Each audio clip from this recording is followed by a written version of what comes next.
Hello बच्चों, स्वागत करते हैं एक बार फिर से हमारे चैनल पे। बच्चों कल एग्जाम होने वाला है आपका बेसलाइन टेस्ट का, जो कक्षा 9वीं का सामाजिक विज्ञान आपका विषय रहेगा, विज्ञान आपका विषय रहेगा। तो उसका आपका एक एग्ज़ाम होने वाला है, ठीक है। 60 मिनट आपके रहेंगे, तो आप देख लीजिए पूरे के पूरे। अभी अब स्टार्ट करते हैं क्वेश्चन और आंसर से। शुरू करने से पहले अगर आप चैनल पर नए, चैनल को सब्सक्राइब नहीं किया तो प्लीज़ सबसे पहले चैनल को सब्सक्राइब कर लें। और साथ ही साथ बताता चलूँ बच्चों कि मैं क्वेश्चन के साथ में इसमें आंसर्स भी दे दूँगा, ताकि आपको दिक्कत ना आए। ओके बच्चों, तो शुरू करते हैं। पहला क्वेश्चन रहेगा, निम्नलिखित में से कौन सा भोजन का अवयव घटक है? तो प्रोटीन, वसा, कार्बोहाइड्रेट, उपरोक्त सभी। तो इसका आंसर आ जाएगा बच्चों उपरोक्त सभी। ठीक है बच्चों, उपरोक्त सभी इसका आंसर आ जाएगा। नेक्स्ट है, निम्नलिखित में से कौन सा विटामिन सूर्य के प्रकाश की उपस्थिति में बनता है? तो विटामिन डी सूर्य के प्रकाश में बनता है। पौधों का मुख्य जड़ क्या होती है? तो इसका आंसर हो जाएगा मूसला। नेक्स्ट आता है चौथे का, कि पत्ती का वह भाग जो तने से जुड़ा रहता है क्या कहलाता है? जैसे ये पत्ती है, मान के चलिए ये पत्ती है, ठीक है, ये हमारी पत्ती हो गई। ये वाला भाग कौन क्या कहलाता है? ये वाला भाग यहाँ से जुड़ा होता है, ये क्या कहलाता है? ये पूछा गया। तो इसका क्या आंसर आ जाएगा? पर्णवृंत। ओके बच्चों, चौथे का कौन सा आ जाएगा आपका? पर्णवृंत। पांचवे का देख लेते हैं, निम्नलिखित में से कौन सा घटक प्रकाश संश्लेषण का आवश्यक है? प्रकाश संश्लेषण में आवश्यक है कौन सा घटक? तो इसका आंसर क्या रहेगा बच्चों आपको? तो इसका आपका आंसर आ जाएगा सूर्य का प्रकाश, क्लोरोफिल, जल, उपरोक्त सभी। तो इसका आंसर आ जाएगा उपरोक्त सभी। ठीक है बच्चों, पचे हुए भोजन का अवशोषण किस भाग से होता है? तो पचे हुए भोजन का यकृत द्वारा होता है। नेक्स्ट आता है, रक्त में हानिकारक पदार्थों का शुद्धिकरण किस अंग से होता है? तो मैं आपको बता दूं, वृक्क। ओके बच्चों, जो आता है ना वृक्क से होता है। इसका ऑप्शंस भी देख लेते हैं हम। आप देख पा रहे होंगे ये पचे हुए भोजन का, ये तो हो गया यकृत का। सातवें का है ये वृक्क से।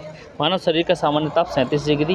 निम्नलिखित में से कौन सा पारदर्शी है? तो कांच है आपका। जल को जल वाष्प में परिवर्तन की प्रक्रिया क्या कहलाती है? तो वाष्पन इसका आंसर हो जाएगा। नेक्स्ट आते हैं कि ऐसा विलयन जिनमें और अधिक विलय नहीं घोला जा सकता, तो संतृप्त विलयन होता है। ठीक है बच्चों, और नहीं घोला जाने वाला विलयन रहता है संतृप्त विलयन। अब चलिए 12 की बात कर लेते हैं हम। तो 12वां क्वेश्चन है कि निम्नलिखित में से क्या दही में उपस्थित होता है? अम्ल, क्षार, लवण, दही, सभी।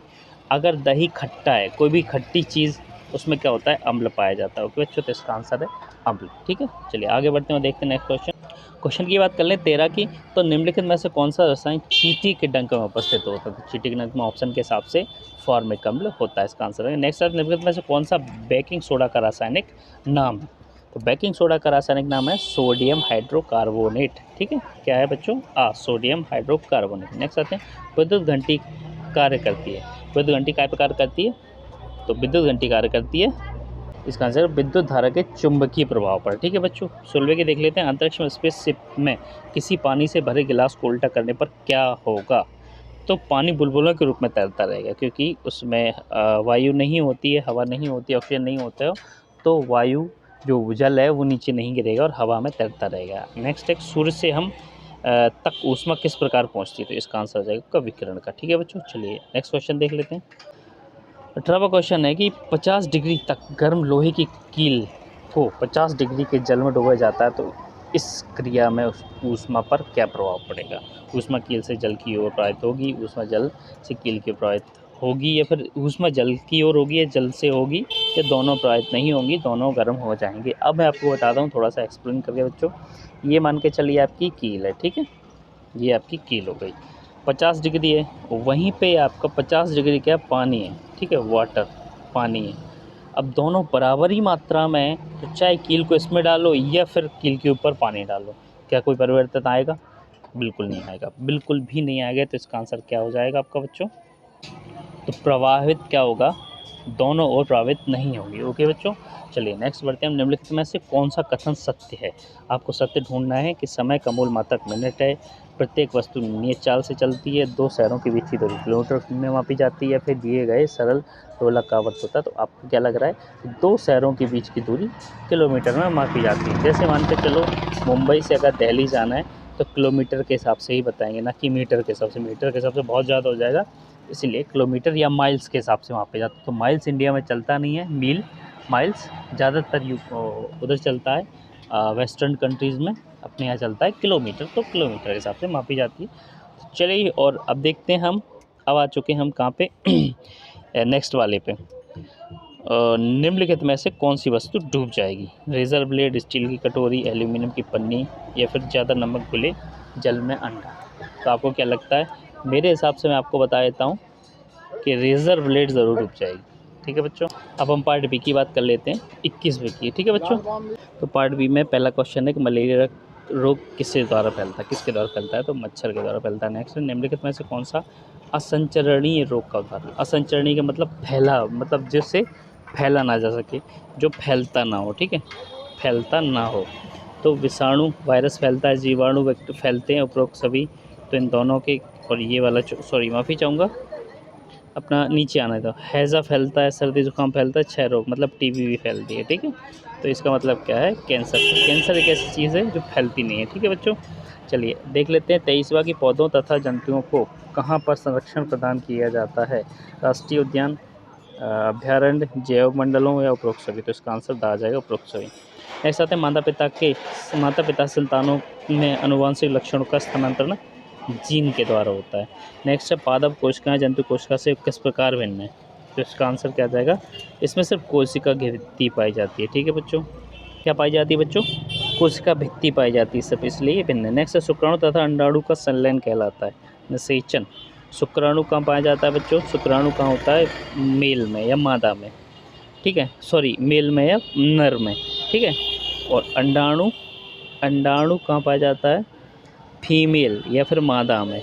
इन दोनों का अगर युग्म हो तो ही बच्चे पैदा होते हैं, जैसे निषेचन कराते हैं तब। चलिए आगे बढ़ते हैं, देखते हैं 27वें की अगर हम बात करें तो जनन की यह क्रिया जिसमें एक ही जीव भाग लेता है क्या कहलाती है। लैंगिक जनन, अलैंगिक जनन, निषेचन या प्रजनन। तो 27 का आपका क्या आंसर आ जाएगा, अलैंगिक जनन। अलैंगिक जनन का मतलब कहता है जनन की एक ही क्रिया का मतलब। अब निषेचन में क्या होता है कि मादा, मेल और फीमेल दोनों चाहिए, है ना। लेकिन अलैंगिक जनन क्या होता है, कोई एक, या तो नर अकेला बच्चों को जन्म दे या फिर मादा अकेले बच्चों को जन्म दे, ऐसा होता है।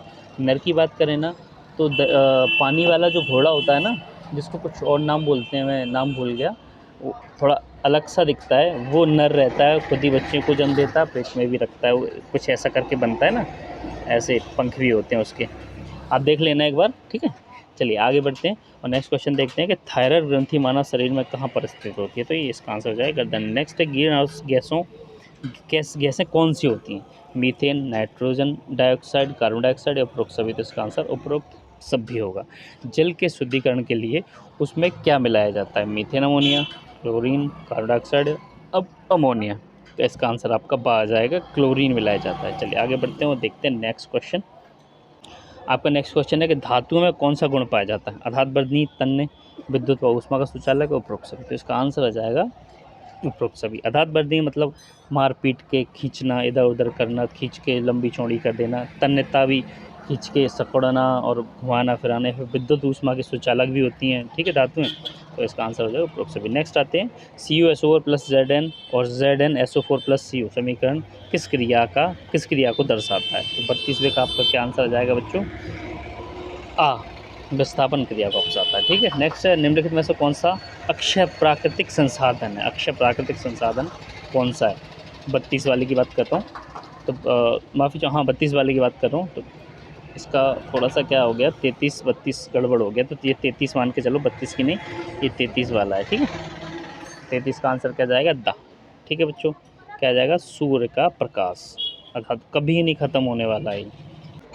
नेक्स्ट आते हैं कि ये तो आपको बता ही दिया मैंने, सूर्य का प्रकाश निम्नलिखित में से किसका घरों में ईंधन के रूप में होता है। तो द्रवित पेट्रोलियम में CNG बोलते हैं ना, CNG वही होता है। ठीक है, नेक्स्ट है कंप्रेस्ड नेचुरल गैसेस का फुल फॉर्म होता है CNG का। फिर से आपको बता दें, दहन की क्रिया किस प्रकार संपन्न होती है। दहन की क्रिया जब तक ऑक्सीजन नहीं होगा तब तक नहीं जलेगी, आग नहीं पकड़ती जब तक ऑक्सीजन नहीं होता। ठीक है बच्चों, नेक्स्ट आते हैं बल क्या है। बल क्या है, तो बल अपना उठना भी है, खींचना भी है, धक्का देना भी है उस बल के साथ। तो इसका आंसर क्या हो जाएगा, उपरोक्त सभी। ठीक है बच्चों, 35 का आ जाएगा आंसर आपका उपरोक्त सभी।